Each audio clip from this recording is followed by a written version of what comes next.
2025-এর দুর্গাপুজোর মহা সপ্তমীর সাজ তোমাদের সঙ্গে শেয়ার করা যায়। ঠাকুরের অশেষ কৃপায় এই প্রথম বছর দুর্গাপুজোতে আমার মুখটা একটুখানি বেটার ছিল। যাই হোক, ড্রেস চেঞ্জ করে নিলাম। এই যে টপটা দেখতে পাচ্ছ, ঢিলা ঢালা একটা টপ, এইটা নিয়েছিলাম আমি ম্যাক্স থেকে। সেদিন সকাল থেকে আমার বাড়িতে বৃথিকা ছিল, মানে আমার বেস্ট ফ্রেন্ড ছিল, তো ওকে আমি সাজগোজ করিয়ে দিলাম।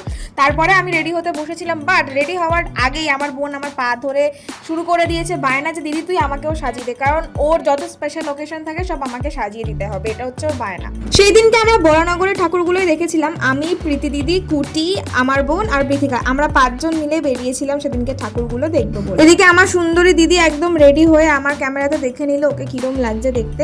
আমি আমার চোখে একটুখানি কনসিলার দিয়ে নিলাম আর আইব্রো করে নিয়ে একটু কম্প্যাক্ট পাউডার দিয়ে চোখের চারিপাশটা সেট করে দিলাম। মুখে কিছু দিইনি, একটা ব্রাউন কালারের আই শ্যাডো নিলাম এবং সেই আই শ্যাডোটা আমার আইলিডে দিয়ে নিলাম। এই দিনকে মেকআপ লুকটা খুবই সুন্দর হয়েছিল। This is my go to makeup look. আমি এদিক ওদিকে গেলেও আমি এরকমই মেকআপ লুক করতে পছন্দ করি, খুব সুন্দর আর নিউট্রাল একটা লুক। এদিকে আমি এমন একটা প্রাণী যা সারাদিনও একটু জল তেষ্টা পায় না, তাই জন্য সেই কথা মনে করে আমার দিদি আমাকে দায়িত্ব সহকারে জল খাইয়ে দিচ্ছে। যাই হোক, চোখে লাগিয়ে নিলাম মাস্কারা। তোমরা অনেকবার করে জিজ্ঞেস করেছো যে আমার মাস্কারাটা কোন ব্র্যান্ডের। আমি মার্সের মাস্কারা ইউজ করি। আমার প্রতিদিনের সাজগুলোর মধ্যে আমার মনে হয়েছিল এই দিনকে সাজটা আমি একদম একটু সিম্পল আর একটু হালকা করেছিলাম অন্যান্য সব সাজগুলোর থেকে, বাট এইটা কিন্তু খুব প্রিসাইজ এন্ড খুব শার্প একটা লুক হয়েছিল। তোমরা অবশ্যই ট্রাই করতে পারো।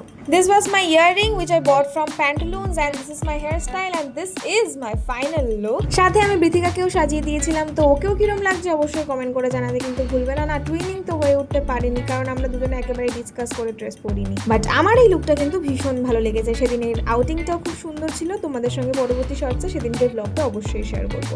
তোমাদের সঙ্গে দেখা হচ্ছে পরবর্তী কোনো ভিডিও। ততক্ষণের জন্য সবাইকে টাটা।